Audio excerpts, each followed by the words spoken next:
And then other Ano sa setting. fishball? Ground calibration to. Tapos okay mo lang siya. Okay. And then, hugutin mo yung tray.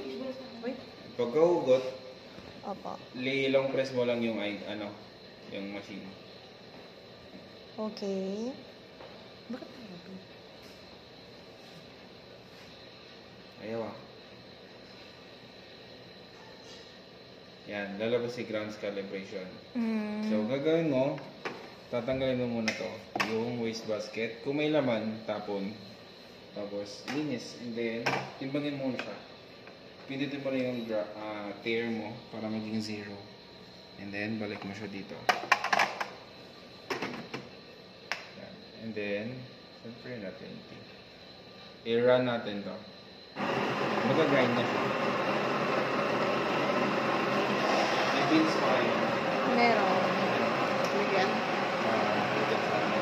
Sige.